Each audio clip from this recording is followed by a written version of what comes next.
Have you ever tried to fall asleep, only to have your mind replay every embarrassing moment from the past 5 years? Or sat down to work, but found your hands trembling with worry about what tomorrow might bring? You're not alone. Most of us spend our lives trapped between two places. The graveyard of yesterday and the fog of tomorrow.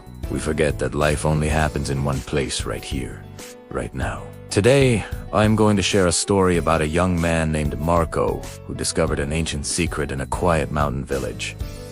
This secret changed everything, and by the end of this story, you'll learn how to silence the storm in your mind using nothing more than a simple glass of water. Marco was 24 years old. On paper, his life looked perfect. He had his health, a steady job, and a loving family. But inside, Marco was drowning. His mind was like a turbulent ocean during a hurricane. Every day, the same thoughts crashed against the walls of his consciousness. Why did I say that stupid thing at the meeting? Why can't I be more confident? What if I fail? What if I lose everything? The past haunted him, the future terrified him, and the present, he barely noticed it. This constant mental noise left him completely exhausted. He couldn't enjoy a simple meal. He couldn't appreciate a beautiful sunset. He had forgotten how to smile genuinely.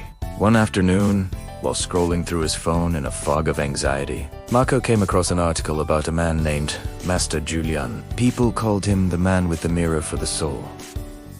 Desperate for relief, Marco decided to find him. After hours of driving through winding mountain roads, Marco finally arrived at a small stone cottage. On the porch sat an elderly man with silver hair and eyes that seemed to hold the calm of 1,000 sunsets. Master Julian, Marco's voice cracked with emotion. The old man nodded gently. Please, Marco continued. My mind is killing me. I can't stop thinking about my mistakes. I can't stop worrying about the future.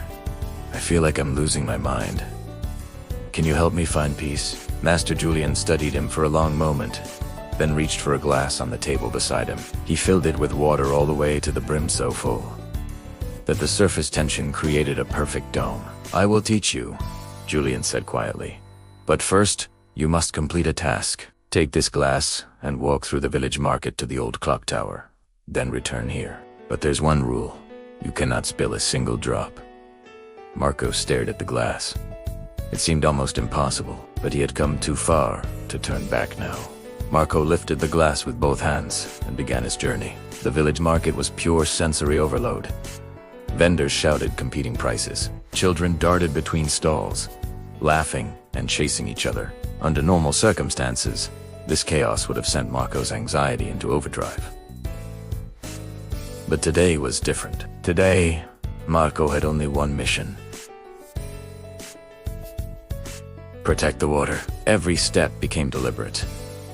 He watched the surface of the water as if his life depended on it. He adjusted his breathing to match his footsteps. When someone bumped into him, he barely noticed his entire focus was on maintaining balance.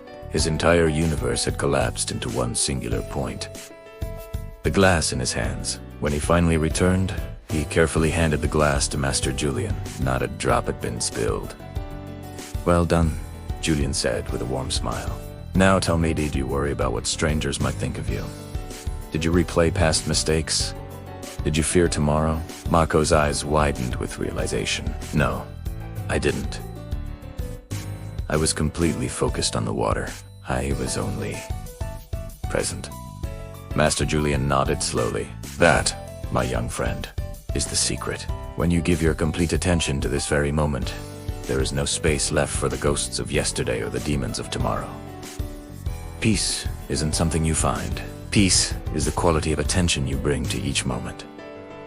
That glass of water, it represents your life, precious, delicate, requiring your full presence. When you're truly here, anxiety has nowhere to live. Marco returned home that evening, a different person. When he ate dinner, he actually tasted his food. When his daughter spoke to him, he looked into her eyes. The storm didn't disappear overnight, but gradually, Marco learned that he could choose where to place his attention. And when he chose the present moment, when he carried his glass of water with complete focus, peace naturally followed. So here's my question for you. Are you carrying your glass of water with focus today? Or are you distracted by yesterday and tomorrow? The present moment is the only place where life actually happens. I want to hear from you in the comments. What's one simple thing you do to stay present? Maybe it's taking 3 deep breaths, or putting your phone away during meals. Share your technique. Below your comment might be exactly what someone else needs to read today.